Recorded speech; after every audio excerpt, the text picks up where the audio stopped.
नमस्कार उदय लावण्यर माटी मणिषर मनर कथा को आपण मानक स्वागत।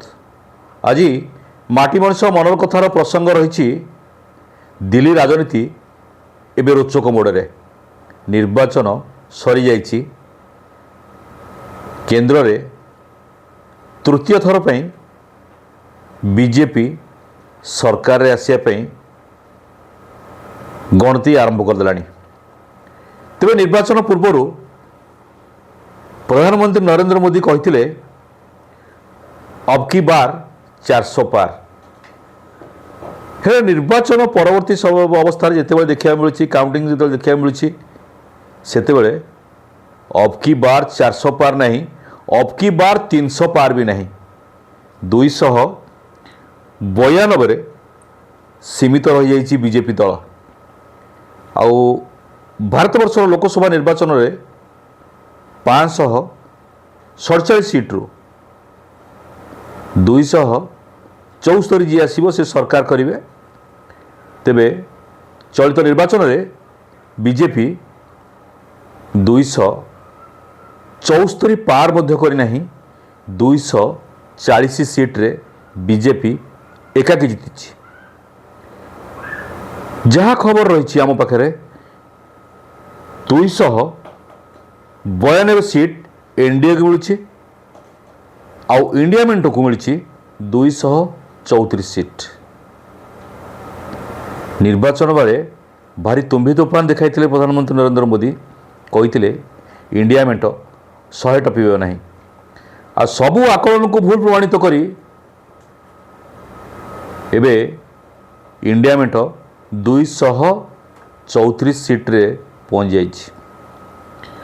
आउ जदि देखिबा बीजेपी 240 सीट एकाकी निर्वाचित होइछंती सांसद प्रार्थी माने। यह भितर निर्वाचन रे एनडीए सहित जो दल माने रहिछंती ता भितर रहिछंती टीडीपी रहिछंती, नीतीश कुमार रहिछंती, महाराष्ट्र रे सिंधे सरकार रहिछंती। 274 सीट आनिले केंद्र रे तृतीय थर पर नरेंद्र मोदी हेबे प्रधानमंत्री बा बीजेपी सरकार करिवो। किंतु आज स्थिति को देखले जा जना पड़ुछि संदेह घर को बतन आसिलानी केंद्र रे एनडीए सरकार करिवो ना इंडिया मेंटो सरकार करिवो। इंडिया मेंटो 234 सीट नहीं आसीछि। आउ सबुठारो भारत वर्षर स्वार्थपर राजनैतिक नेता जदि क्या कह ताले से होउछंती नीतीश कुमार बिहार मुख्यमंत्री। सी भी एनडीए सहित अच्छा, सी किसी भी करिपारंती, दरकार पड़े एनडीए सहित रही पारंती, आवश्यक पड़े मध्य इंडिया मेंटो आड़ को जाई पारंती। इंडिया मेंटो रे जेडीयू सरकार 16टी सांसद प्रार्थी निर्वाचित होइछंती, आउ टीडीपी 16टी प्रार्थी सांसद मध्य निर्वाचित होइछंती।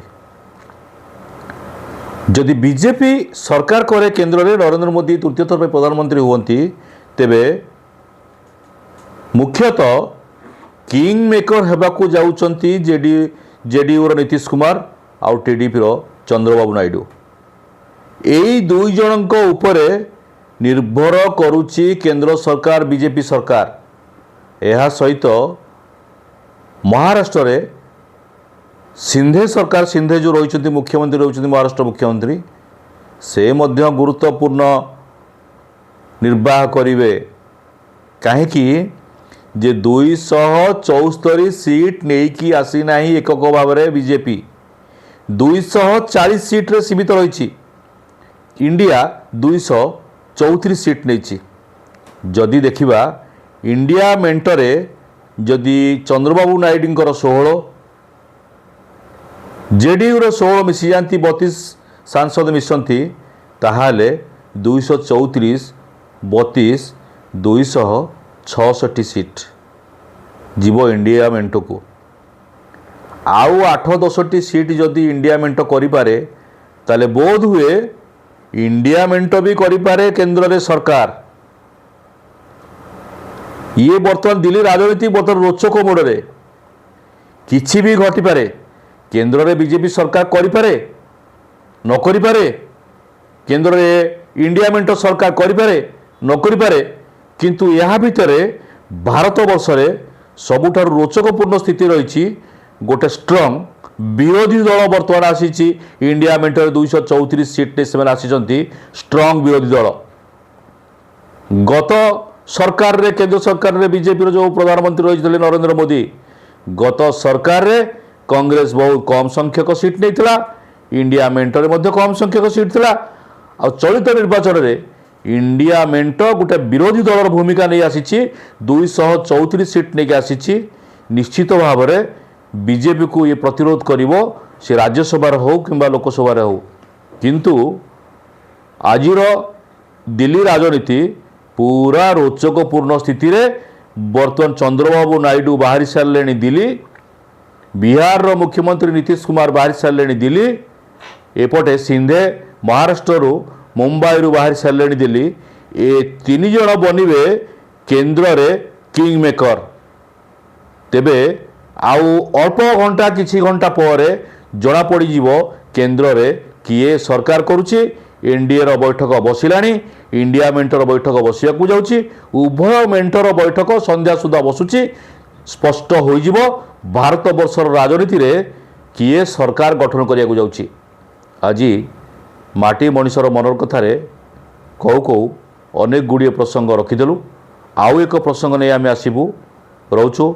वंदे उत्कल जननी, मु ओडिया, मो भाषा भारी बढ़िया, गर्व रे कहतु आमे ओडिया। जय हिंद।